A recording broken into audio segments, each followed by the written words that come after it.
Praise the lord. మన రక్షకుడును ప్రభు అయిన యేసుక్రీస్తు నామములో మీ అందరికీ ప్రభు పేరిట వందనాలు తెలియజేస్తా ఉన్నాం. దేవుని బిడ్డలారా, అందరూ బాగున్నారండి? డైలీ మన్నా అనే కార్యక్రమాన్ని ప్రతిరోజు ప్రతి ఉదయం మీకు అందించడానికి పరిశుద్ధాత్మ దేవుడు మాకు సహాయం చేస్తూ ఉన్నాడు. మీరందరూ వాక్యాన్ని వినండి. దేవుని బిడ్డలారా, ఆధ్యాత్మికంగా ఆత్మీయంగా బలపరచబడండి. తప్పనిసరిగా పరిశుద్ధాత్మ దేవుడు ఉన్నతమైనటువంటి స్థితిని, పరిశుద్ధాత్మ అభిషేకాన్ని మీకు అనుగ్రహించి మిమ్ములను మీ కుటుంబాలను ఇంకా ముందుకు నడిపించడం అనేది పరిశుద్ధాత్మ దేవుడు ప్రారంభిస్తాడు. దయచేసి గమనించాలి. ఈరోజు దేవుని వాక్యంలో నుండి కొన్ని విషయాలు మీతో మాట్లాడాలని నేను ఆశపడతా ఉన్నాను. దేవుని బిడ్డలారా, గమనించండి. యోహాను సువార్త నుండి 14వ అధ్యాయము 1వ వచనాన్ని ఒకసారి జ్ఞాపకం చేసుకుందాం. మీ హృదయమును కలవరపడనీయకుడి, దేవుని యందు విశ్వాసం ఉంచుతున్నారు, నా యందును విశ్వాసం ఉంచుడి. దేవుడు తన పరిశుద్ధ వాక్యమును దీవించును గాక. పరిశుద్ధాత్మ దేవుడు దేవుని వాక్యం చెప్తా ఉంది. యేసయ్య మనతో చెప్తా ఉన్నాడు, మీ హృదయమును కలవరపడనీయకండి.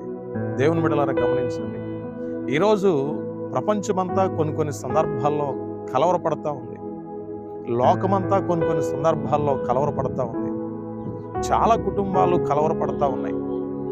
ప్రపంచంలో ఉన్నటువంటి మనుషులు చాలా మంది కలవరపడతా ఉన్నారు. ఎందుకు కలవరపడతా ఉన్నారు అని మనం చూస్తే, దేవుని బిడ్డలారా, జరగకూడని పరిస్థితులు ఎన్నో లోకంలో జరుగుతూ ఉన్నాయి. ప్రపంచంలో జరిగేటువంటి పరిస్థితులను మనం ఆలోచన చేస్తే చాలా భయంకరంగా అనిపిస్తూ ఉంది. దేవుని బిడ్డలారా, గమనించండి. ఎక్కడ చూసినా కలవరం, ఎక్కడ చూసినా భయం. ఎప్పుడు ఏ టైంలో మనిషికి ఏమి సంభవిస్తుందో అన్న సంగతి ఎవరికి తెలియట్లేదండి. అంత భయంకరమైనటువంటి పరిస్థితులు ఏర్పడతా ఉన్నాయి. అటువంటి పరిస్థితులు మనం చూస్తున్నప్పుడు, అటువంటి పరిస్థితులు మనం చెవి ద్వారా వినినప్పుడు మనకే భయం అనిపిస్తూ ఉంది. అందుకే ప్రభువారు చెప్తా ఉన్నారు, ఇటువంటి పరిస్థితులు ఏవి మీకు కనిపించినా, ఏవి మీ చెవి ద్వారా వినినా మీరు కలవరపడవద్దు. దేవుని బిడ్డలారా, గమనించండి. ఈరోజు చాలా కుటుంబాలు కలవరపడతా ఉన్నాయి. కుటుంబాల్లో చాలా మంది తల్లిదండ్రులు నివసిస్తూ ఉన్నారు, బిడ్డలను నివసిస్తూ ఉన్నారు. మంచి కుమార్తెలను దేవుడు వారికి ఇచ్చాడు, మంచి కుమారులను దేవుడు వారికి ఇచ్చాడు. దేవుని బిడ్డలారా, చాలా మంది తల్లిదండ్రులు ఈరోజు పిల్లలు సరిగా మాట వినట్లేదని కలవరపడతా ఉన్నారు. ఏ టైంలో ఏం జరుగుతుందో తెలియని పరిస్థితులు ఏర్పడతా ఉన్నాయి.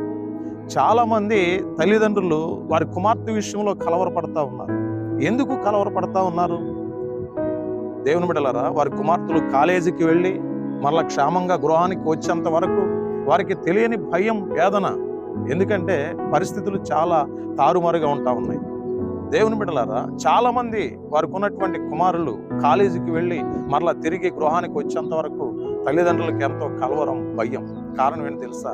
వారి ప్రయాణాల్లో ఏం జరుగుతుందో, మార్గ మధ్యలో ఏం జరుగుతుందో, ఏం సంభవించబోతుందో అన్న సంగతి వాళ్ళు చాలా మంది ఏం చేస్తూ ఉన్నారంటే కలవరపడతా ఉన్నారు. ఇటువంటి కలవరం, ఇటువంటి భయం మనిషిలోనికి రాకుండా ఉండాలంటే దైవభక్తి అనేది మన జీవితాల్లో చాలా అవసరమై ఉన్నది. అందుకే ప్రభువారు అంటున్నారు కదా, మీ హృదయములను కలవరపడనీయకండి. మీరు కలవరపడకుండా ఉండాలి అని అంటే మీ కుటుంబం యావత్తు కూడా ప్రభువుని నమ్ముకోవలసినటువంటి అవసరం ఎంతైనా ఉంది. ఎక్కడ చూసినా చూడండి భయంకరమైనటువంటి మరణాలు ఏర్పడుతూ ఉన్నాయి. ఎక్కడ చూసినా చూడండి భయంకరమైన యాక్సిడెంట్లు ఏర్పడుతూ ఉన్నాయి. ఎక్కడ చూసినా చూడండి భయంకరమైనటువంటి భూకంపాలు, సునామీలు.